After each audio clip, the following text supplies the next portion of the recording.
Well, let's get going then. So the objectives of this training are to help you understand how Starfish supports our customer service strategic direction. And that's basically adopting technology systems that not only allow for excellent customer service, but really facilitate it and allow human intervention to occur when it's most important. You will also learn how to log in and navigate Starfish, how to raise and manage academic alerts, as well as set up your Starfish appointment capabilities and office hours.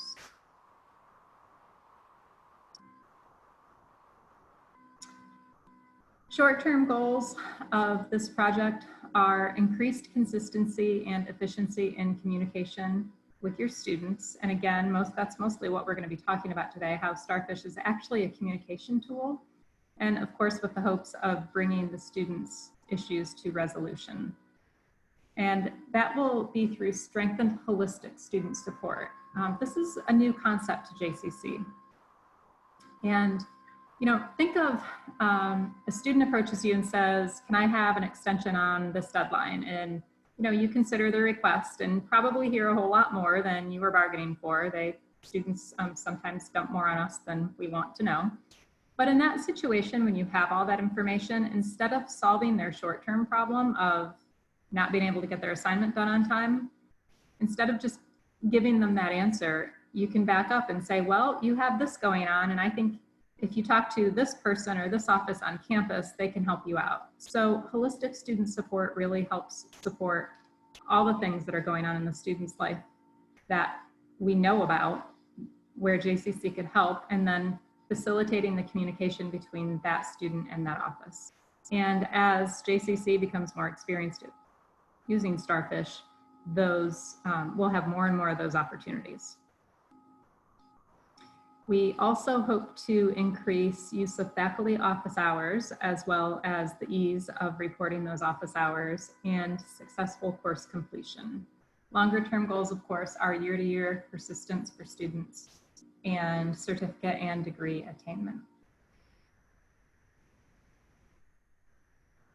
Specific expectations of faculty using Starfish.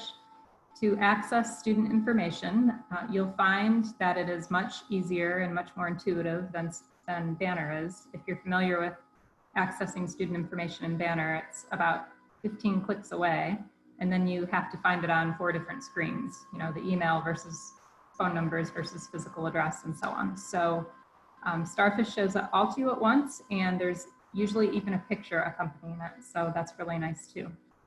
Something we haven't had before. Notify your class that you're using Starfish. We have a syllabus statement that we will share. That will be in the email that I send you. Raise flags of concern and Kudos when appropriate. Submit progress surveys when available. A progress survey is really just it's like filling out a progress report for your entire class at once. It's all on one screen, and all you have to do is click, click, click, click, click through the progress survey. And it's a way to give massive amounts of feedback to students very quickly. Set up office hours and record follow-up actions in Starfish. Again, that's part of that holistic student support. Again, recording outcomes of meetings is new to JCC, and the reason that we are beginning to do this is that we're sharing student outcomes from other areas, which helps us really get a better picture of how the student's doing and how to support them. For example, I might have a student come into the Learning Center and have an appointment with the tutor. The tutor can enter outcomes of the tutorial, which the instructor can see, and they can see A, that the student showed up, B, what they worked on, and C, how they're feeling about it. We record confidence levels. So that's really great information to be able to share. On the student side, we expect them to read and respond to email notifications when they're flagged, to contact appropriate offices and make appointments as necessary, as well as to follow through with instructor and support staff recommendations.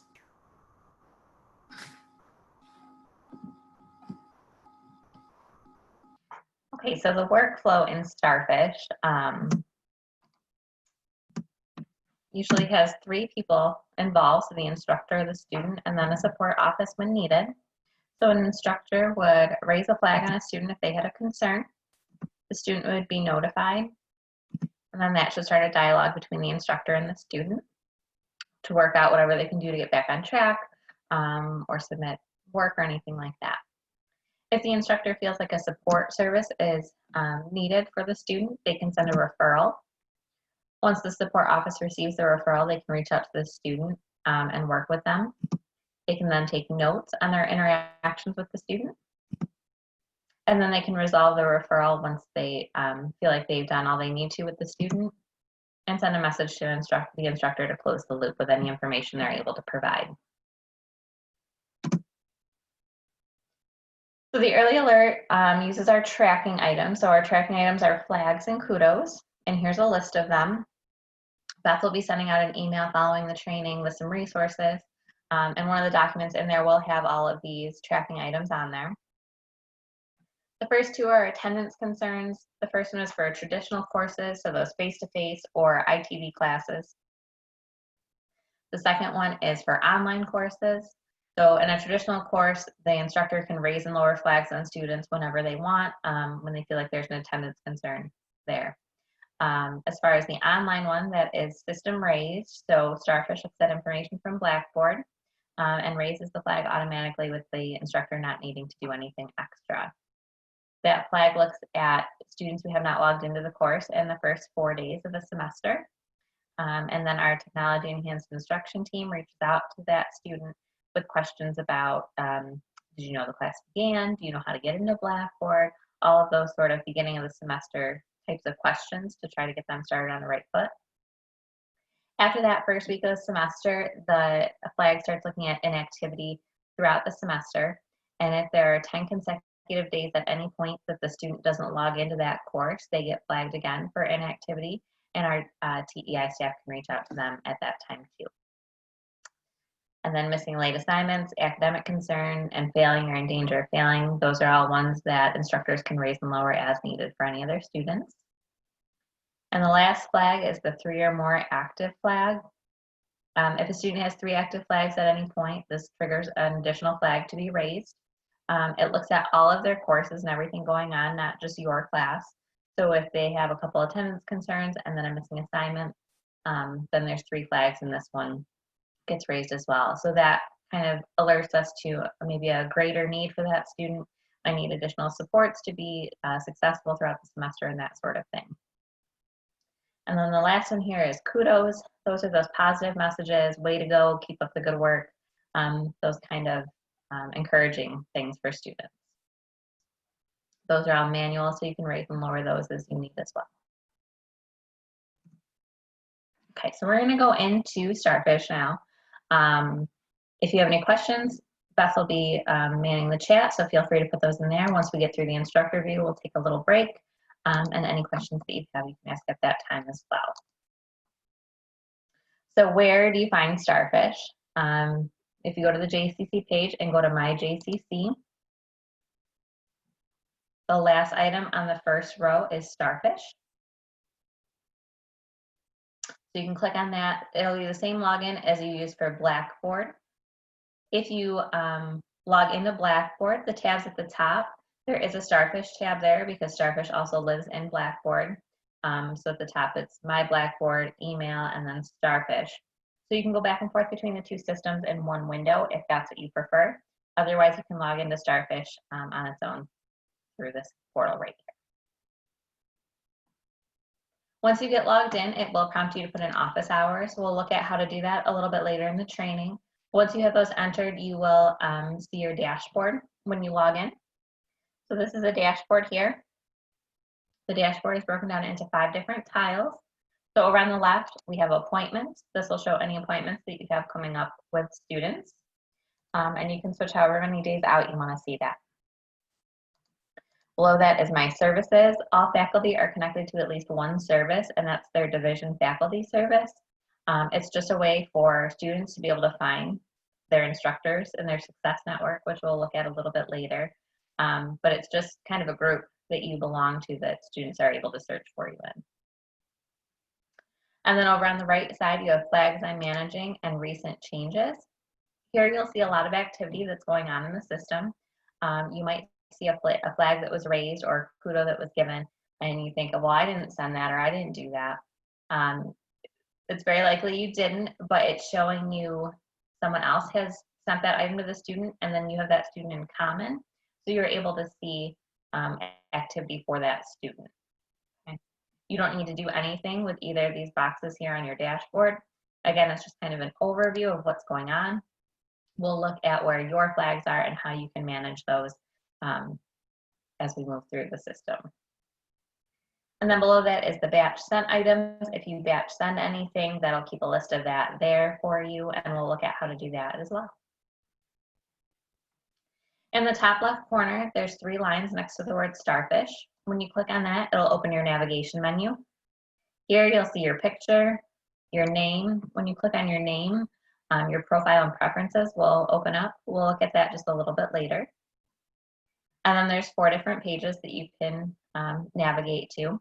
We were just on home to see your dashboard, and now we're going to look at students.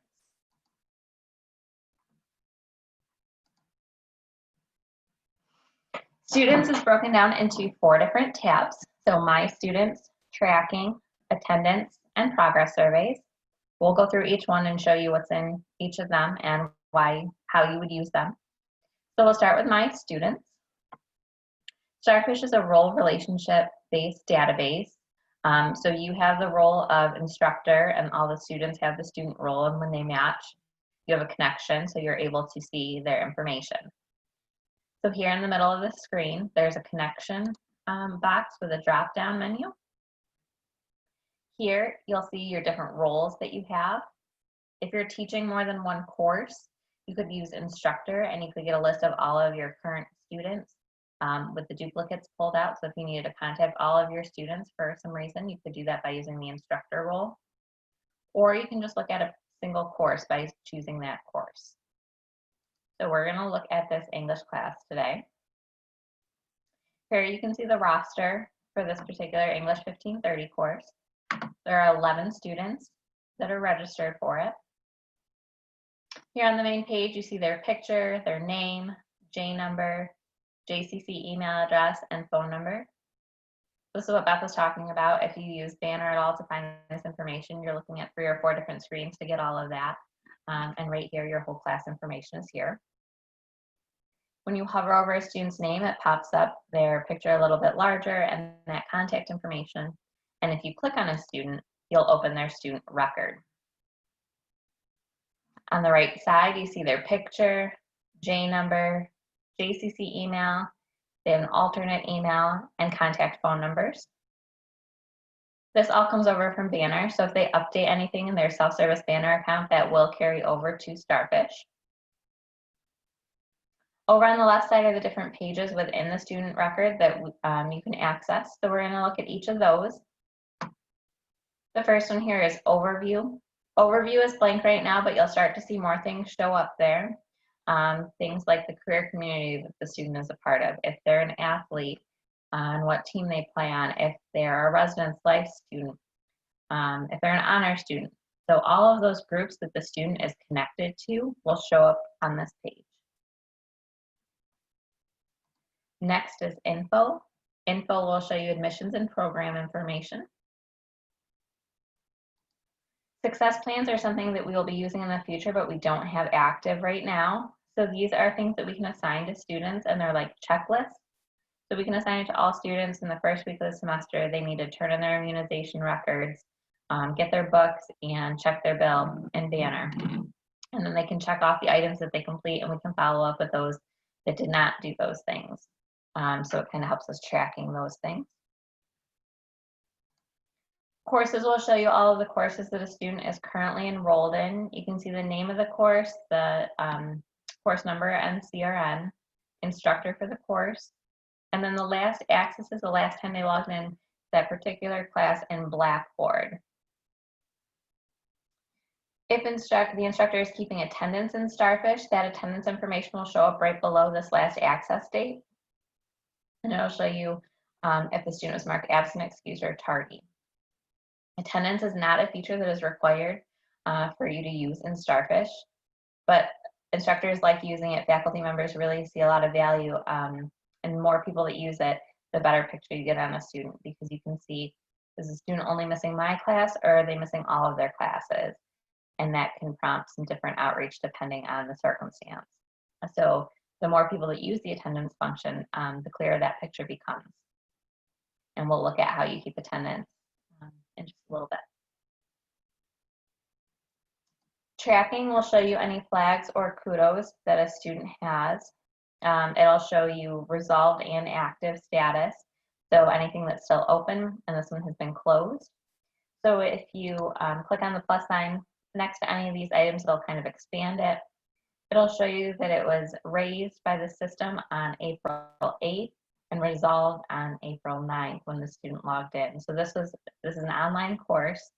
So that's that one that Blackboard triggers automatically to alert the student, and the instructor can see that as well, but the instructor doesn't have to do anything extra to raise or lower that flag.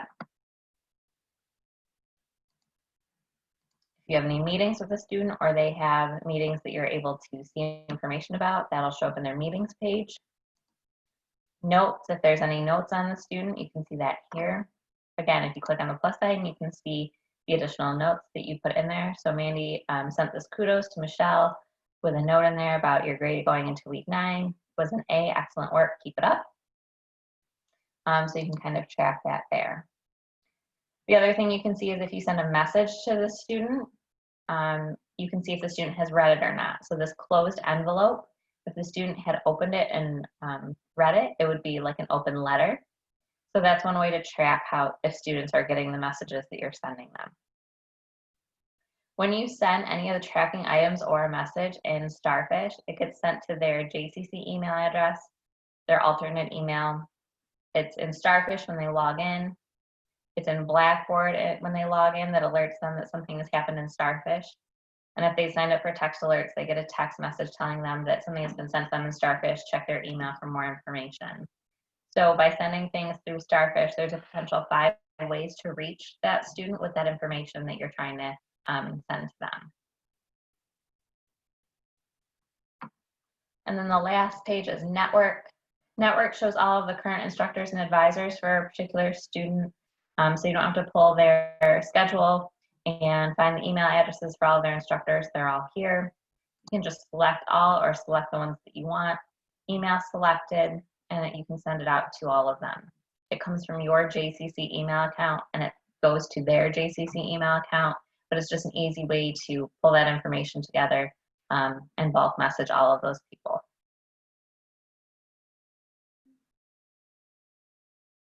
So that takes us down the different pages in Starfish. Now we're going to look at the buttons across the top. The first one is Flag. When you click on Flag, it'll open up a pop-up. Here you'll be able to see the flags that you have active in Starfish. We target our flags because we have 3 different sites that students could attend. We target it by CRN. So if you're teaching a Cattaraugus campus course, it's going to give the student information about services on that site rather than the Jamestown one, or provide students with all of those resources in every message that you send. So that's something we do on our end. I do put in all of the CRNs to target those so that you can have these flags. I did not activate any spring courses that you currently have in there. The only reason being is, there's only a day left in the semester. So if there's anything you feel like you want to do with your current students with a flag, let me know. We can go ahead and enable that. Otherwise, the next time you have courses, either in the summer or next fall, you will have these flags active for you. You can just click the item that you want to send, link it to your course, and add any additional comments that you have for this student. One of the things that Beth will be sending you is a document with all of the template messages for flags and kudos. There are full messages that are sent to students when you raise a flag or send a kudos that are programmed into Starfish. You can't see them anywhere in here. So please refer to that document that she sends you so that you can see what you're sending to those students and how your comment flows with the full message. It's very important to know what you're sending to those students. There's no way for you to see it, so that document's your only way to do that. And those were written by faculty members when we started our pilot, and they can change and evolve over time, and we know we'll make edits to those with the feedback we receive, but it's not something we can do for an individual course or instructor to make any changes to those template messages. Okay. So once you choose the flag and link it to your course, you can save it, and then the student will be notified of it, and it'll go into their tracking items so that you can see that information in there as well. I'm going to go ahead and click never mind so I don't send any flags. The next button is Kudos. Kudos looks very similar to that of flags. Kudos, we don't target. You have access to these, so if there's any for your spring course that you do want to send a Kudos to, you're able to do that in these last couple days. But the items are, I caught you being exceptional, keep up the good work, and showing improvement. Again, you just choose the one you want, link it to your course, and add any comments. These also have full messages, so make sure you look at that template document when you're sending these as well. And then message is just like if you were sending a message to the faculty member. It's just a message that goes out to them that you can track if the student opened, note if you need to make a note on the student, and appointment if you need to make an appointment with them. Back here on the My Students page, you can bulk send items to students. So if you want to send it to your whole roster, you can check the box next to name. It'll select all of the students that are there. And then you can send them a flag, Kudos, or message by using the buttons at the top. Just keep in mind that if you put a comment in, make sure it applies to all the students that you're sending it to, because they will all receive the same message that you put in there. It does look like it only goes to them specifically though, so they don't see all of the students that you are sending this message to. It looks like it's just going from you to them, and they don't see anyone else that's listed there. If you wanted to acknowledge just a couple students, you could check the box in front of their picture. Maybe these three worked on a project together and did really well, so you want to send them a kudos. You can just check those students that you want and use the buttons at the top to send it out. Again, it'll only look like it comes to them. They won't see everyone else, and then just make sure that your comment applies to all of them. Okay, that takes us through the My Students tab. We're going to look at tracking next. So tracking will show all the flags and kudos that you have for your students. And here, really the main thing to do is to close any flags that are no longer active. So maybe you raised a missing assignments flag on a student and they turned it in. Now you don't need to keep tracking that, and the student doesn't need to keep seeing it every time they log in. You can close that, and it'll still stay in their history in their student record under their tracking item. So it's still there, but it's just not an active one. So you find the flag that you want to close, hit resolve at the top. You'll get a pop-up that'll ask you to identify if the concern was successfully or not successfully addressed, and then you can add any comments that you have. A note about successfully and not successfully addressed concerns.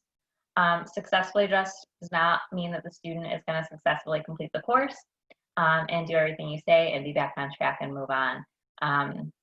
We did outreach to students who were flagged as being inactive when we went to the online format back in March. Did a calling campaign. I had volunteers reach out to students to kind of talk to them and see what was going on, see if we could help them in any way to get them re-engaged in their courses, answer any questions they have, and provide them with resources that we had available and support services that we had in place during that time. If we were able to reach the student and give them that information, we would close the flag saying it was successfully addressed because we gave them all the information. We provided them with those resources and services that we had, but we can't say that the student is going to do the things they say they're going to do. We can't say that they're going to get engaged in the course and complete it and pass it. But we've done all we can at that point to provide them with the information that we have available to them. If we sent emails and the student didn't respond, left voicemails, never got a call back, and we weren't able to provide them with that information, that was when we would close it with not successfully addressed, because there was more that we could have done, more information we could have provided to them that we were not able to do. So just keep that in mind when you're closing flags, what those mean for successfully and not successfully addressing them. Once you have that information in there and you submit, it will close the flag. And again, it won't be in the active list anymore for you or the student, but it will be in their history and their tracking items. Attendance is the next tab. Here you have your roster of students. You can choose the course that you want to take attendance for by clicking it over on the right side and then clicking the record attendance button on the left. There, it'll pop up with the course that you're submitting attendance for. If you had a traditional face-to-face or ITV course that has the dates and times the course meets in banner when the course is created, all of those times will come up in these meeting times. So if you have a Monday, Wednesday, Friday class, all of the Monday, Wednesdays, and Fridays for that semester will show up here. So you just click the day that you want to submit attendance for and hit next. This course is an online course, so if you have a way that you take attendance and you want to track it, you can do this add a single meeting time and put in any dates and times that make sense. When you click next, you get your roster of students. All of them are marked present. You just click whichever ones you need to mark, absent, excused, or tardy, and hit save. Once you do that, the information will come up on the course information on the student record, and the student will be able to see that as well. You can always go back and make changes to it. If you marked a student absent and they came in late or something like that, you can always make changes, but it won't prompt you to add attendance information for that date again. It'll have a big green check mark next to it in the drop-down menu from the previous screen. Starfish is not good at knowing when we have holidays or breaks. So if there's a date that's listed on there that you're not meeting, you can open it up and delete this meeting time. And then it'll take it off of your list. It won't prompt you to add attendance information for that date anymore.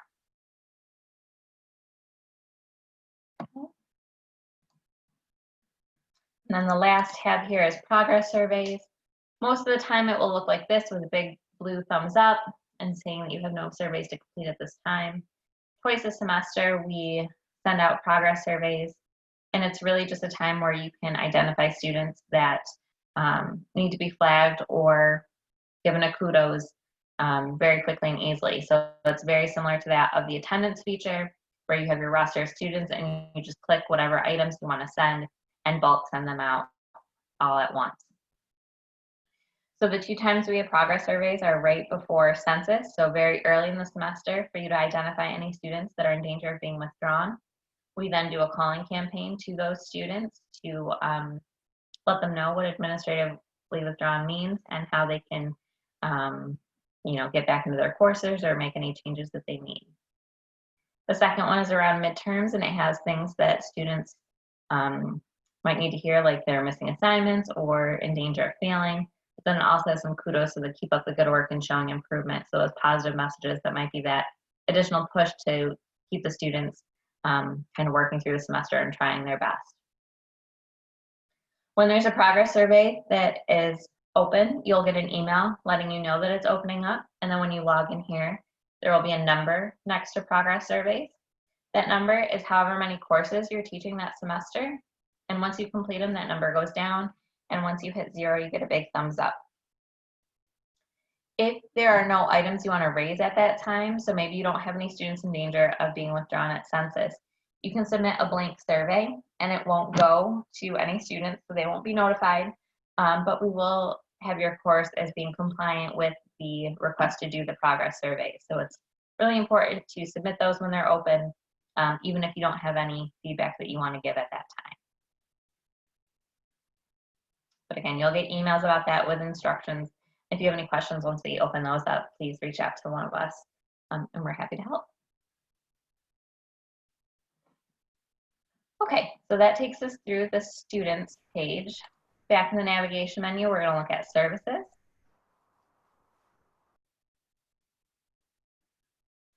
Services shows you all of the offices that we have available on campus with the different resources for students.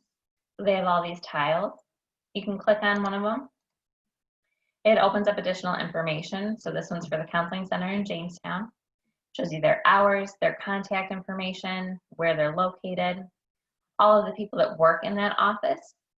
So You may suggest a person for that student to go meet with. It's also nice for students to see who's going to be in that office when they walk in there, who they should be looking for and expecting to see, and then an overview of what that service provides. We'll look at this a little bit closer when we go into the student view, but just know that that's there for you to refer to and point students there. Next, we're going to look at your profile and preferences. So this one is on this navigation menu under your name. So if you click on your name and institutional profile, here if you have a picture and banner, that'll come in. Otherwise, you can upload a photo or change the one that you have in there. It has your email. If there's a phone number that you give to students to contact you at, you can add that in there. This little cell phone icon here, if you click on it, that's how students sign up for text alerts through Starfish. So they have to open that up, find their provider, put their cell phone number in the alternate email line. It's not Starfish's best function. It's kind of clunky to get set up, but we do walk students through this when they go through their orientation. They're all on computers. So we tell them, click on the cell phone button and find your provider, put your phone number in there. So we sign them up for them right then and there. But if you get any questions about that from students, you can point them to this spot to add that information or send them our way and we can help them get that configured. As an instructor, you can set that up as well if you want any text alerts for things going on in the system, but that's not something you have to do. For any of you that used Acuity and use the direct links to have a student sign up with you, that's available in Starfish as well. So you can click on this link right here and link it to your signature line in your emails or put it in your syllabus or in Blackboard. And when a student clicks on it, it'll take them right to your calendar with your available office hours. And then the bottom, if you have an overview or biography that you want students to be able to see when they open your profile, you can add that here. And any changes you make, just hit submit in the bottom or top right-hand side. Next is appointment preferences. The top is all up to you, so the minimum time you would meet with a student, if they need to sign up the night before, the morning of, or so many hours before, you can set that here. The only thing you have to do before you add your office hours is to add a location. So that's right here. You click on the Add Location button. You choose the type of meeting you have with students. So right now we're not meeting with students in offices, but you could have that in the future. Maybe you're meeting by phone or Zoom or however you're meeting with them. You can choose that, put the information in here that they would need, and hit save. If you're meeting with students in multiple ways, so maybe you would meet with them by phone or by Zoom, you can save it and then go back out here and add another location, and you can have those two options there for you and the students to choose from. Again, anything you change in here, submit over on the right side. And the last tab is email notifications. Here, just take a look through, make sure you're getting notified the way that you want and when you want with the reminders through the system. So just take some time to go through here, set those up how you prefer them to be, and then hit submit. The last thing we're going to look at in the instructor view before we take a little break is the appointments. So in the navigation menu, you can click on appointments. And here you'll see your appointments in 3 different ways. So on the agenda view, it'll show you anything you have scheduled for meetings for that day, and then any of your availability. Those are those office hours that you have in there. Day will just take you through the day if you have any appointments, and week will let you look at the week. Here, if you have office hours set up already, which Mandy does, you can edit them. So by hovering over this little clock, you get a pop-up and you can edit or cancel an office hour. Another one of the documents that Beth will be sending to you has step-by-step instructions for setting up and editing office hours. This seems to be the biggest trouble when instructors are trying to change it, is editing something that they already have in there. So just remember to find the little clock and hover over it to make that change. If you have any questions when you're doing that, again, we're here to help. If you want to put a student in for an appointment, you can choose that time. You can then start by searching for the student. Just start typing in their name. Zachary Adams is a student of Mandy, so you would just find the student that you want and click on their name. Date, time, location, reason for meeting with the student, course. These are all things that you would fill in. And then under outcomes, this is what Beth was referring to earlier with her tutors and putting in information. You can record the actual start and end time for an appointment. If the student missed the appointment, if they check that box, they get notified that they missed an appointment. And any comments that you have about that meeting with those students.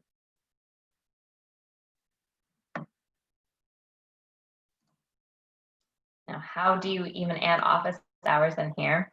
You're going to use the buttons at the top of the screen.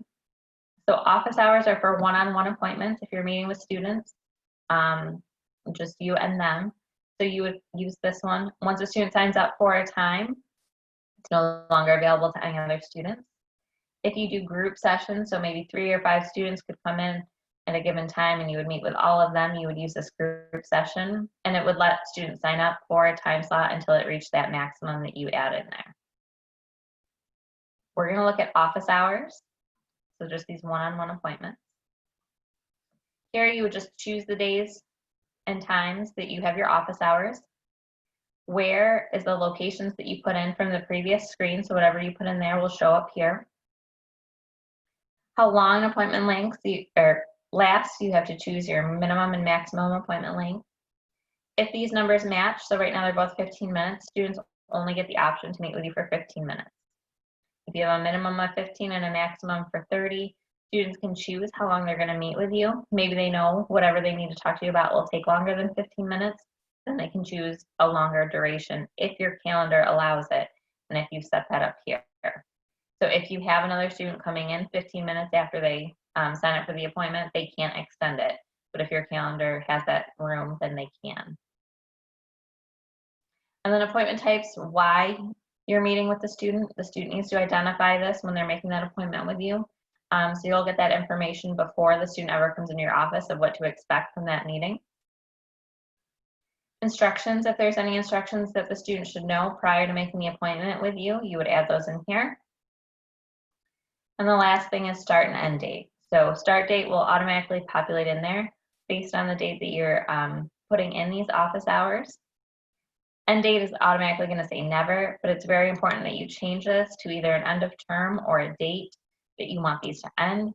If you choose end of term and choose the term, then it'll put it for that last date of that semester. Reason being that you need to have an end date in here is because your teaching schedule is probably going to change from semester to semester. Your office hour availability will change. If you don't have an end date in here, these office hours will continue on and on. Students can make appointments with you then at a time that you may not be available. You might have a conflicting course or just a time that you're not doing office hours anymore. And then if you try to put in new office hours, it might overlap with a block, and then Starfish will stop you from doing that because you have conflicts in there. So the last step before submitting your office hours is just to add that end date. Once you submit your office hours, it'll go on your Starfish calendar, and then students will have the availability to schedule appointments with you. All of those times will show up on their side of things. Go ahead and click never mind. That takes us through the instructor view. So I am going to stop sharing. If you have any questions, feel free to unmute and we can address anything that might be in the chat.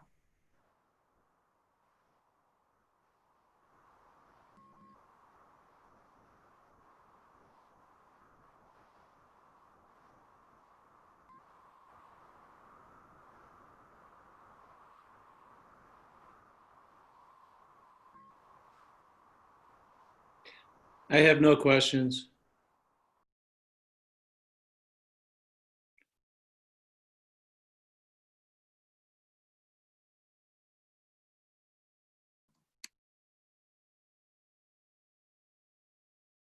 Okay.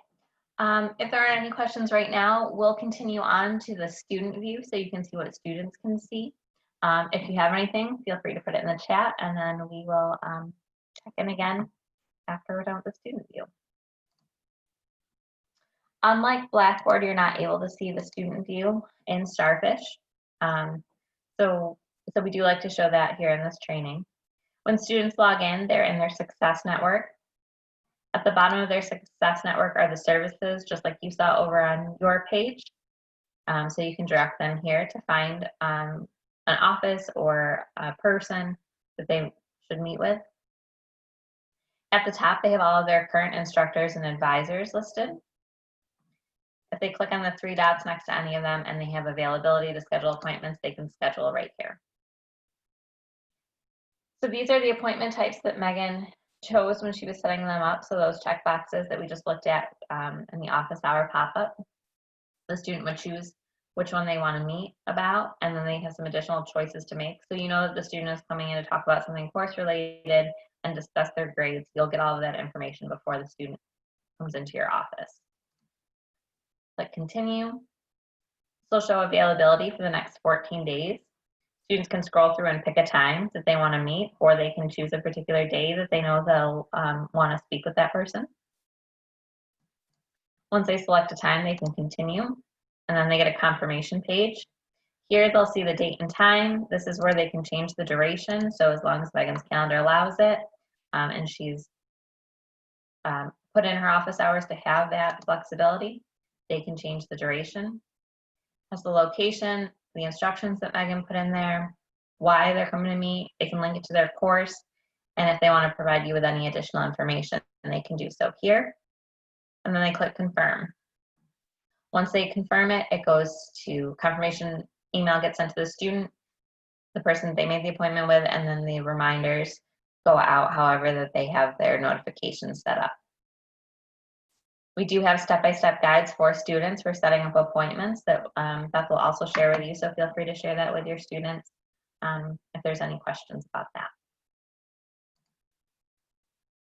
Back in their Success Network, there is a search bar, so a student can search for a person. Maybe they don't remember Annie's last name, but they know that they need to meet with her to talk about an internship. They can search for her name. There she pops up. Appointments, these services that she works with, her office hours. So all of that information is there for them. Student can also search for services that we provide. So maybe they need help with tutoring. They can search for tutoring and they'll find information on the Learning Center. Since we went remote, we updated our tutoring services to be completely online. So all of our peer tutoring that happened through the Learning Center is happening virtually now through this tutoring service. All of the tutors for a current semester are listed here, but the tutors are also linked to each course that they can tutor. So if a student looks at their courses,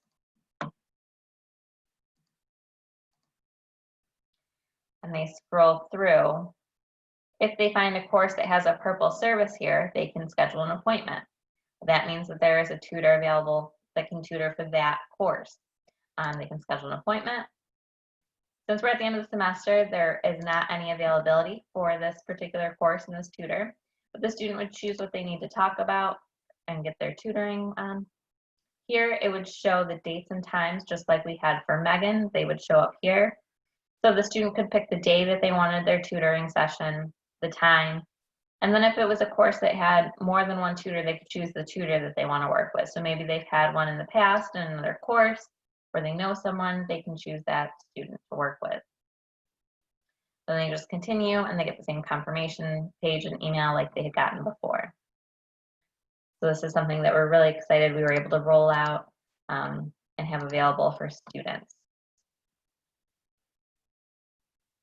Back on their courses page, you can see the instructor for a course, their name, phone number, email address, scheduling appointment. That will work the same way as what we saw before when we were going through with Meghan. Any services that are available for that course, and then any tracking items that are open. So right now there's one Kudos that was sent. If there were any flags, that would be listed here as well. The next tab is grades. So if you keep grades in Blackboard, that comes over here to Starfish for students to see. Students are the only ones that can see this. And if you don't keep grades in Blackboard, then this tab is just empty. Attendance, this is if they take attendance in Starfish. So if there were any dates that the student was absent, excused, or tardy, those dates would show up here in the columns below the number. And then that's how you can look to see the students are missing all of their classes on a particular day or just your class. You can start to see those trends. Students can see this, and if they're marked absent on a day that they came in late or they, or just marked absent by accident, they have this information so that they can start that conversation with you as the instructor that they were marked absent. And the last tab here is agenda. Again, we're at the end of the semester, but this would show any assignments that were due, and these come over from Blackboard as long as they have a due date in there. So this is by course. These are all the items that are due for so many days out that you could see here. Students can also check their messages here, so you can see that open letter versus the closed envelope. Those are those messages that the student has opened and read or not. So just like you saw in the student record, they can track those the same way here when they log in to check their messages. And then the last thing is their dashboard. The dashboard is going to show any current tracking items over on the right. So it counts up the kudos throughout the academic year. If there's any flags, those will show up here with any comments that you have added there. And then here's one of those assignments that came over from Blackboard. So these will combine all of their courses into a kind of a calendar view. So everything that's due on Wednesday, Thursday, etc., would show up here. So kind of keep them on track in another place where they can see their assignments that are due.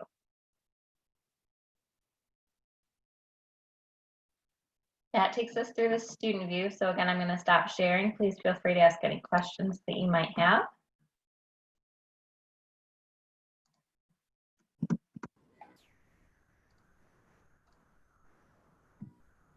You had indicated that we're going to get some information via email. All of this is going to be in writing. Not all of it is in writing, but we are going to get a website up and going to house resources that we'll send you that link when we get that up and going. There are some directions of this in writing, and then since this is being recorded, we'll be able to share a recorded version of this training with you for reference as well. Okay, very good. It looks like a real nice tool. It is, and again, I know it's an overwhelming amount of information, but one thing that we're thankful for is that, when we first adopted this and we were piloting it, we still are only scratching the surface, but then that was really the case back then, and instructors were figuring things out on their own. We hadn't figured out as administrators how to do it yet, and they're like, oh, hey, I see I can do X, Y, and Z, and we just thought, oh, well, good. So, we found out what was most usable and what was most helpful, sometimes from instructors just stumbling on it. So I think the interface is pretty user-friendly. And even though it was an overwhelming amount of information, if you were to get in there and try to do something, chances are you'd be able to figure it out on your own, let alone with the resources that we'll provide you. Very good.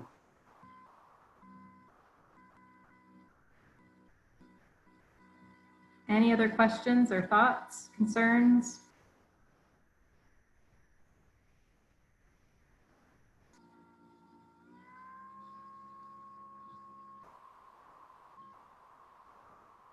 All right, I'm going to go ahead and share my screen one more time to show the contact information for the two of us. If you need us for anything, both of our email addresses and phone numbers are listed there. It'll also be in the email that Beth sends you. But please feel free to reach out with any questions, concerns, thoughts that you have as you get into the system. Any feedback is always welcome. And that email just went out to you a couple minutes ago. So again, any questions, please let us know. And thanks for your time this afternoon. Thank you. All right. Have a good day, everyone. You too. Bye. Bye now.